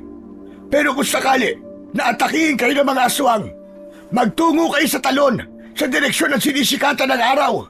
May makikita kayong krusipiyo sa loob ng isang malaking puno na nasa tabi ng talon. Takot ang mga aswang sa krusipiyo na yon. Gamitin niyo yon para protektahan ang inyong mga sarili. Huwag mo nang pakinggan ang sinasabi niya, Chong. Mukhang nalipasan na ng gutom ang matandang yun. Kaya kung ano-ano na ang lumalabas sa bunganga. Tara na! Pero Chong, paano kung nagsasabi siya ng totoo? Saka tinulungan niya tayo. Isa pa, paano mo ipapaliwanag yung hukay na napakaraming buto at bungo ng tao? Sige nga. Hindi ko rin alam. Pero sigurado ko na hindi aswang ang may gawa nun. Hindi naman kasi totoo mga aswang-aswang na yan eh. Panakot lang yun sa mga bata. Chong, umalis na lang kaya tayo rito. Maghanap na lang tayo ng ibang lugar na mapagtataguan natin. Hoy, mag-isip ka nga. Sa tingin mo ba, ay makakahanap pa tayo ng ibang lugar na gaya ng baryo ni Lola Juanita. Yung lugar na malayo sa sibilisasyon at walang nakakakilala sa atin. Ang baryong yon ang perfect na lugar para pagtaguan natin. Huwag ka maniwala sa sinabi ng matandang yon. Ang isipin mo ay kung paano tayo hindi mahuhuli ng mga pulis. Kasi yun ang importante. Hindi na ako nakipagtalo pa kay Dennis dahil baka mauwi pa yon sa pag-aaway naming dalawa. Sa lahat ng pwedeng mangyari sa amin ay talagang ang pag-aaway ang iniiwasan ko. Ang isa't isa na lang kasi ang inaasahan namin at hindi maganda kung mag-aaway pa kami palagi. Nang makabalik na kami sa bahay ni Lola Juanita, ay wala roon ang matandang babae. Inayos namin ang mga panggatong na nakuha namin. Mabuti na lang at hindi namin naiwanan ng itakko at sako. Dahil kung naiwanan namin ang mga yon, ay magtataka si Lola Juanita. Habang nakaupo ako sa hagdan sa harapan ng kubo, ay lumapit sa akin si Dennis. Seryoso ang mukha niya. Oo nga pala, Chong. Huwag mo nang sabihin kay Lola Juanita yun nangyari sa ating kanina, ha? Ang alin? Yung nahulog tayo sa hukay na may mga buto ng tao? Oo, yun nga, Chong. Huwag mo nang sabihin. Pero bakit hindi natin sasabihin yun sa kanya? Hindi ba mas makakabuti kung malaman niya yun? Baka kasi hindi pa niya alam ang tungkol doon. Huwag mo nang sabihin. Alam mo kasi, napag-isip-isip ko yung sinabi ng matandang lalaki kanina. Napagtanto ko na baka may katotohanan nga ang mga sinabi niya. Anong ibig mong sabihin, Dennis? Kanina lang ikaw ang nagsasabi sa akin na wag ako maniwala sa kanya tapos ngayon. Para kang nahipa ng hangin at nag-iba na ang isip mo. Kaya nga pinag-isipan ko yung sinabi niya, di ba? Tapos, napagkunik-kunik ko yung mga sinabi niya sa atin. Sa mga nangyayari sa baryong ito. Ha? Teka, hindi kita maintindihan Linawin mo nga. Hindi ba? May paparating na piyesta sa baryong ito na gaganapin sa pagbilog daw ng buwan. Ang sabi sa atin ng matandang lalaki, may isang baryo sa gubat na ito na puro mga aswang ang nakatira.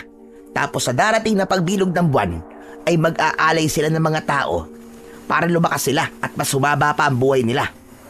Sa tingin mo ba, may iba pang baryo sa gubat na to bukod sa baryo kinaroroonan natin ngayon?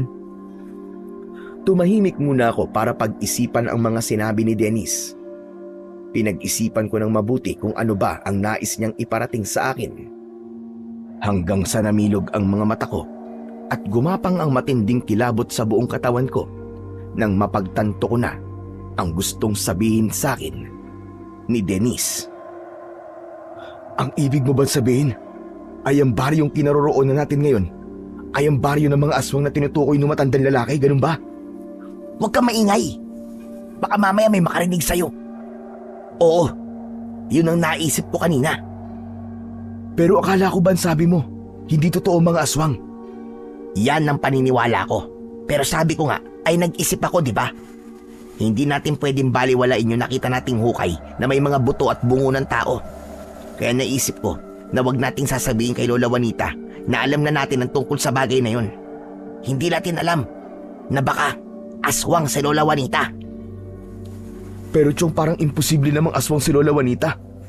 Hindi ba Chong, tinulungan niya tayo nung nalason ka? Tapos, pinatira pa niya tayo dito sa bahay niya kahit hindi naman niya tayo kilala. Kung totoo ang sinabi ng matandang lalaki, sa tingin ko, kaya tayo tinulungan ni Lola Juanita ay para hindi tayo umalis sa baryong ito hanggang sa dumating ang kabilugan ng buwan. Kailangan nila tayo, Chong, para meron silang iaalay. Ano ka mo? Chong, ayoko maging alay ng mga aswang. Paniguradong mamamatay tayo kapag hinayaan natin mangyari yun, Chong. Kaya nga kailangan na nating umalis dito sa lalong madaling panahon. Kung pwede nga ngayon na umalis na tayo . Eh di umalis na tayo. Huwag na tayo magsayang ng oras. Tara na! Nagulat kami ni Dennis nang biglang dumating si Lola Juanita. Nakatingin siya sa amin habang may namumuong luha sa kanyang mga mata. Marahan siyang lumapit sa amin. Tama ba narinig ko? Aalis na kayo dalawa? Ano po kasi, Lola Hindi po kami aalis. Bakit naman po kami aalis? Parang yung kasi ang narinig ko na sinabi ninyo. Nagkakamali lang po kayo ng pagkakarinig, Lola. Ang sabi po namin ay aalisin namin yung mga agiw sa loob ng bahay nyo para po matuwa kayo. Totoo ba yon, Claudio? Opo, totoo po yun. Siyempre po, pinatuloy niyo po kami dito sa bahay niyo kaya gusto namin makatulong sa inyo kahit paano. Ano lang naman yung maglinis kami sa bahay niyo paminsan-minsan, di ba? Ang akala ko talaga ay aalis na kayo. Parang awa nyo na. Huwag na kayong umalis dito. Dahil ngayon ko lang ulit naramdaman ang magkaroon ng pamilya. Mababaliw ako kapag iniwan niyo ko dahil sa maikling panahon na magkakasama tayo ay itinuring ko na kayong parang totoo kong mga anak. Tuluyan nang umiyak si Lola Juanita at magkasabay niya kaming niyakap ni Dennis. Nagkatinginan kami ni Dennis at pinanlakihan niya ako ng mga mata. Alam ko na gusto ni Dennis na umakto ko ng normal at wag ako magpapalata na may balak talaga kaming umalis sa lugar na yon. Habang nagluluto sa loob ng kubo si Lola Juanita, ay lumabas muna kami ni Dennis at nag-usap kami. Siniguro namin na hindi kami maririnig ni Lola Juanita. Sinabi ni Dennis na malinaw na nagdadrama lang si Lola Juanita para hindi kami umalis at aniya ay hindi kami pwedeng magpadala roon. Bumuo kami ng plano na mamayang gabi kami aalis. Sa totoo lang, ayaw na sana naming umalis sa baring yun dahil nakakapagtago kami roon ng maayos. Pero kung ang kapalit naman nun ay ang gagawin kaming alay at papatayin kami, ay mas nanaisim pa naming bumalik na lamang sa kulungan. Hanggang sa sumapit na ang gabi, hinintay naming makatulog si Lola Juanita. Nang masiguro naming mahimbing na ang tulog niya, ay tahimik kaming lumabas ng kubo. Pakiramdam namin ay muli kaming nakalabas sa kulungan nang nasa labas na kami. Tumakbo kami ng tumakbo kahit walang kasiguraduhan kung saan kami magpupunta. Ngunit laking gulat namin nang makita namin si Lola Juanita sa aming unahan. Agad kaming huminto at takot na takot kaming tumingin sa kanya. Saan kayo pupunta? Gabing-gabi na. Bumalik na kayo sa bahay ko. Hindi na kami babalik sa bahay mo. Alam na namin ang sikreto nyo. Mga aswang kayong lahat! Oo nga, nakita namin yung hukay na puno ng mga buto ng tao. May isang matandang lalaki na nagsabi sa amin kung anong gagawin nyo sa amin. Iaalay nyo kami sa piyesta nyo. Kilala ko matandang lalaki na sinasabi nyo. Si Silvio. Hanggang ngayon pala ay nagbibigay pa rin siya ng babala sa mga taong nagtutugo sa gubat na ito. Pero hindi kayo maaaring umalis. Dahil kayo ang gagawin naming alay sa gabi ng pista. Sa tingin mo ba ay papayag kami doon, tanda? Malakas na sumigaw si Lola Juanita. Sa isang iglap ay nag-iba ang kanyang anyo. Naging mabalasik ang kanyang muka.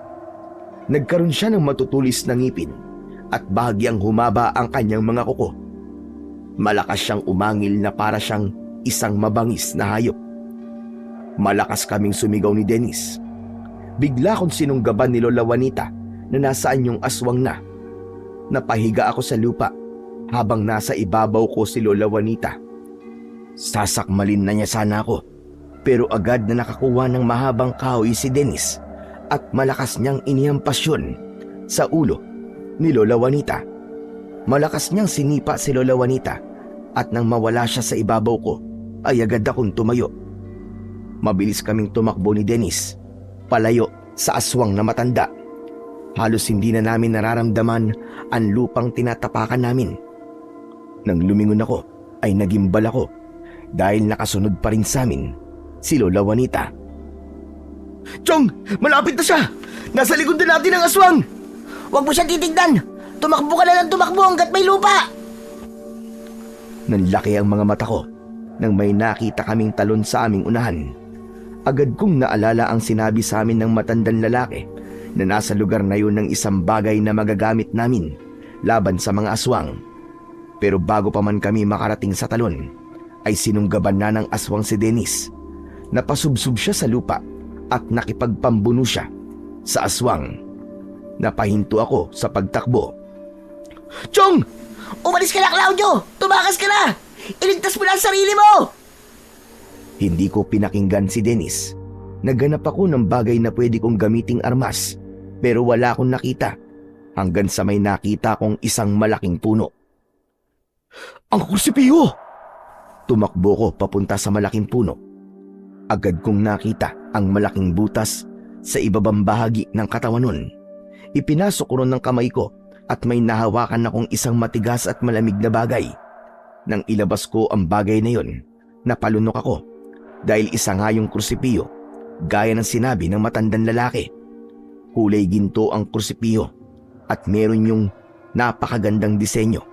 Sa tansya ko ay mahigit 2 dangkal ang haba nun. Agad kong naramdaman ang taglay na kapangyarihan nun. Nang marinig ko ang malakas na sigaw ni Dennis, ay agad ko siyang binalikan. Nagimbal ako dahil kinagat na ng aswang ang braso ni Dennis. Walang pagdadalawang isip na idinikit ko sa likod ng ulo ng aswang ang ginintuang krusipiho. Sa ngalan ng kataas-taasang Diyos, inuutusan kitang bumalik sa impyernong pinanggalingan mo! Malakas na napasigaw ang aswang. Umalingaw-ngaw sa buong kagubatan ang kalunos-lunos niyang sigaw. Biglang nagliwanag ang buong katawan ng aswang at sa isang kisap mata ay sumabog siya at naging abo na sumama sa hangin. Gulat na gulat kami ni Dennis sa nangyari. Hindi ako makapaniwala na kayang-kaya palang paglahuin ng krusipihong hawak ko ang isang aswang.